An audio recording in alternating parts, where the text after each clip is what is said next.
Hello dear students. आज का हमारा टॉपिक जो है वो है reading comprehension. Reading comprehension comprehension दरअसल कहते हैं अंडरस्टैंडिंग को। The word comprehension means understanding. जब भी कभी आपको आपके टेस्ट पेपर में कॉम्प्रिहेंशन का कोई क्वेश्चन आता है, रीडिंग कॉम्प्रिहेंशन का, तो उसमें आपको एक पैसेज दिया जाता है, एक पैराग्राफ दिया जाता है। आपने क्या करना होता है कि उस पैराग्राफ को पढ़ना होता है, उसे कॉम्प्रीहेंड करना होता है, यानी उसको अंडरस्टैंड करना होता है। और फिर उस पैराग्राफ में से कुछ क्वेश्चंस आपसे पूछे जाते हैं, आपने उनको आंसर करना होता है। बाज़ औक़ात आंसर आपको लिखने पड़ते हैं, और बाज़ औक़ात जो है वो टेस्ट इस टाइप का होता है कि वो एमसीक्यूज टाइप का होता है, तो आंसर्स भी ऑलरेडी दिए गए होते हैं, आपने अप्रोप्रिएट आंसर्स को टिक करना होता है। तो आइए हम कॉम्प्रीहेंशन की कुछ डेफिनेशंस को पढ़ते हैं कि कॉम्प्रीहेंशन कहते किसको है।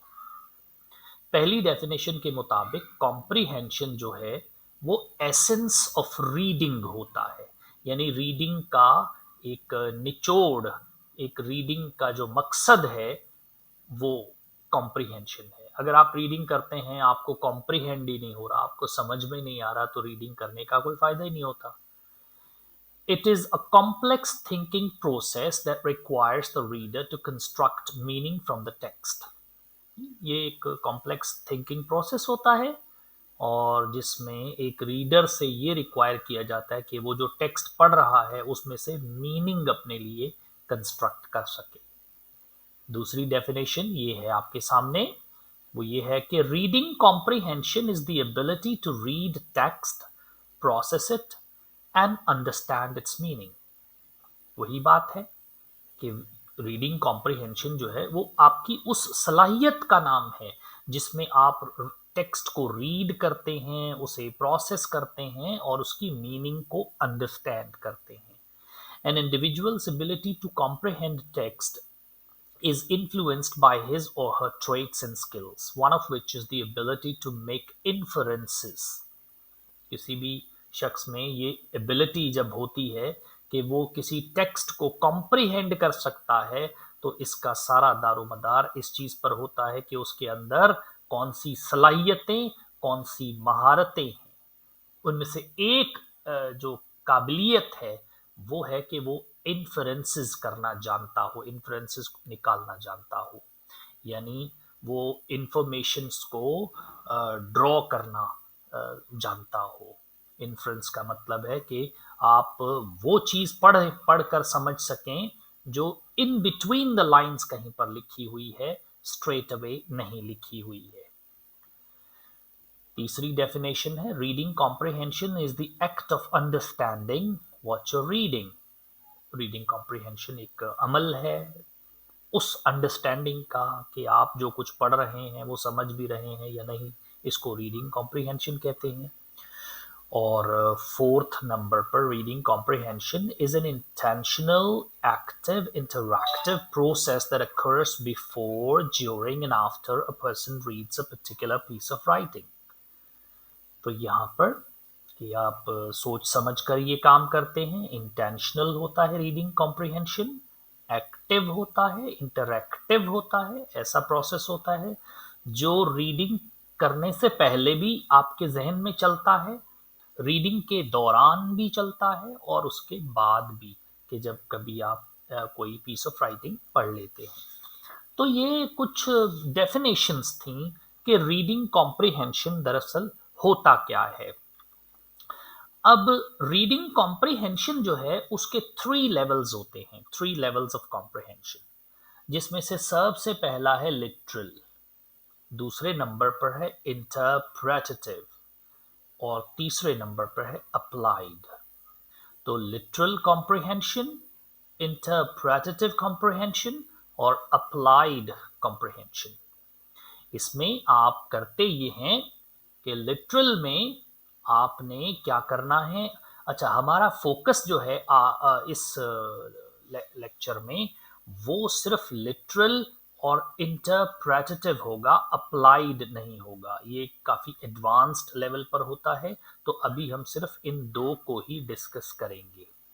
तो आइए पहले लिटरल को देखते हैं कि लिटरल क्या है।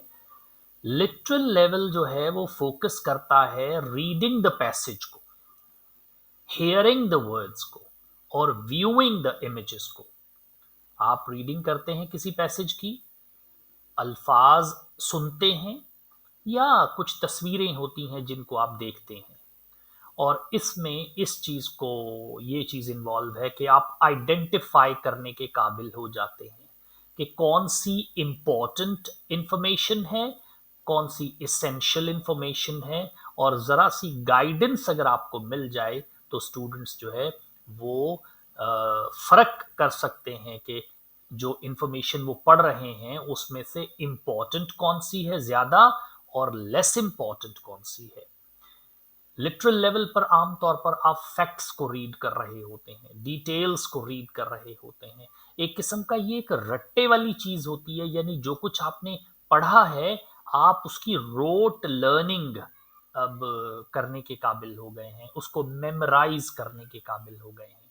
यानी ये जो लिटरल लेवल है इसका मतलब है कि आप सिर्फ सरफेस अंडरस्टैंडिंग कर रहे हैं, यानी जो कुछ लिखा हुआ है बस आपने ये बताना है कि वो क्या लिखा हुआ है। मिसाल के तौर पर उसमें सवाल इस किस्म के आ सकते हैं, व्हाट डिड द ऑथर से, ऑथर क्या कहता है कि उसने क्या कहा।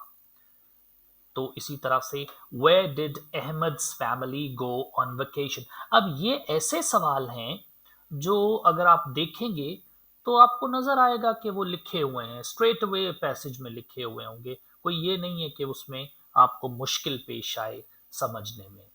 लेकिन जो नेक्स्ट लेवल है जो कि इंटरप्रेटेटिव लेवल है, उसमें आपका फोकस जो है वो रीडिंग बिटवीन द लाइंस की तरफ जाता है।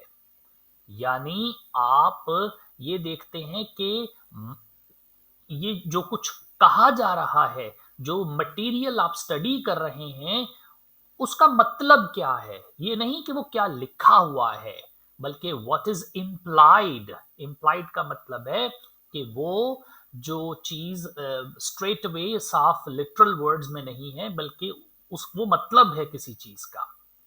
और इसका मतलब है कि स्टूडेंट को अब इस लेवल पर आकर इंफॉर्मेशन के मुख्तलिफ पीसेस को कंबाइन करना पड़ता है ताकि वो इन्फ्रेंसेस निकाल सके कि ऑथर जो है उसका मैसेज क्या है, उसका मकसद क्या है ये बात करने का। तो इसमें आमतौर पर ये पॉइंट्स आप मद्देनज़र रखते हैं जब भी इंटरप्रेटेटिव लेवल पर आते हैं कि आपने इन्फ्रेंसेस जो हैं वो ड्रॉ करने होते हैं। आपने अपने मौजूदा तजुर्बात और नॉलेज और जो पहले हो चुके हैं उनको भी इसमें शामिल करना पड़ता है। आपने वो जो पुरानी इंफॉर्मेशन है आपके पास उसको नई लर्निंग के साथ अटैच करने के करना होता है। आपने ऐसी लॉजिकल सीक्वेंसेस, ऐसे लॉजिकल लीप्स बनाने होते हैं, एजुकेटेड गेसेस करने होते हैं इस लेवल पर आकर, और रीडिंग बिटवीन द लाइंस करना होता है ताकि आपको ये पता चल जा सके कि जो कुछ लिखा हुआ है उसका मतलब क्या है। यानी इसमें आपने ये कहना है कि जो कुछ कहा जा रहा है, व्हाट वाज सेड, उसका मतलब क्या था, what was meant by what was said. तो इस किस्म की इंफॉर्मेशन जो है, इस लेवल जो है वो इंटरप्रेटेटिव लेवल कहलाता है। Thanks for viewing. अब आपके लिए कॉम्प्रिहेंशन जो है वो मैं डिस्क्रिप्शन में दे देता हूँ, आप उसको सॉल्व करें, एमसीक्यूज टाइप की होगी, और वो फिर उसका रिजल्ट जो है वो मुझे मिल जाएगा।